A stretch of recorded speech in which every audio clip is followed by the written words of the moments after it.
Ladies and gentlemen, hello and welcome back to another NOS Pro Performance Tip. My name is Alex Axeltoss Rodriguez, and this is going to be a segment on Starcraft 2 Heart of the Swarm. Of course, Heart of the Swarm, it's a newer game. You Wings of Liberty folks have been looking for new build orders. I got you covered. This is going to be specifically Protoss versus Terran.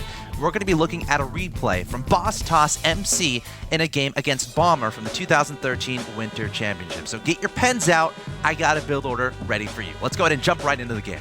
All right, this game is from the quarterfinals of the Dallas event, and it's going to be on Newkirk City. MC is going to be in the bottom right, Bomber in the bottom left. Now, the opening here from MC is fairly economic. We got a 13 gate, but here's where it gets a little bit interesting because he adds on 2 gases before his second pylon. What's also interesting is that he saturates both of these gases with 3 probes each right away. So he's really going to prioritize that gas income at this point in the game, which means he's not going to be prioritizing as much on mineral income, which means his expansion is going to be a little bit delayed, which means he's going to want to do some aggression. So we're going to see a pretty cool build here where he's going to really want to dictate the pace of the game. So we see him add on those 3 guys in each gas, and then he skips the Zealot and goes straight for that Stalker, and he even saves up some Chrono Boost to Chrono Boost that Stalker out. Also, he gets a Mothership core out and gets a second Stalker. So let me explain this a little bit. His first 200 gas have been spent on 2 Stalkers and a Mothership core.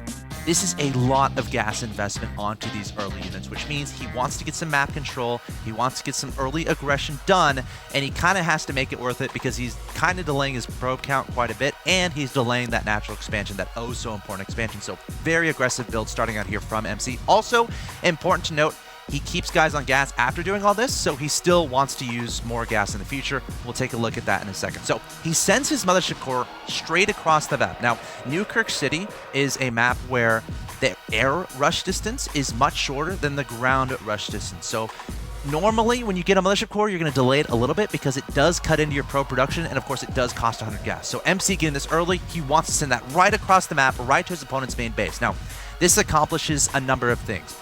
The main attacking unit a Terran is going to have early on is going to be the Marine. So the Mothership core can kind of deal with the Marine as long as there's like not more than 2 or 3. So by getting such an early Mothership core, you're keeping your Terran opponent honest. You're getting scouting information done as well. You can spot a gas potentially, spot a supply depot, maybe even get an SEV kill.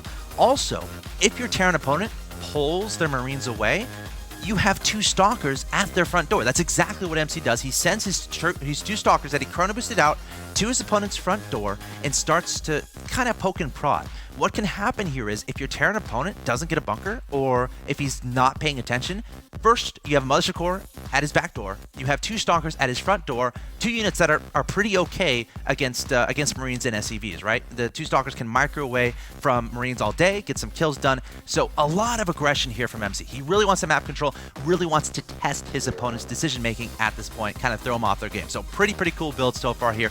And behind this, he's putting down a Stargate. So it's not like he wants to kill his opponent with these 2 Stalkers with this Mothership core. He just wants to get some damage done, get some scouting done, try to find out what's going on, and that's exactly what he does. He spots his opponent's starport, he spots exactly what his opponent is up to, gets an Oracle out right away, and this is another cool part of Heart of the Swarm. You got the Oracle. It's a new unit in Heart of the Swarm, just like the Mothership core.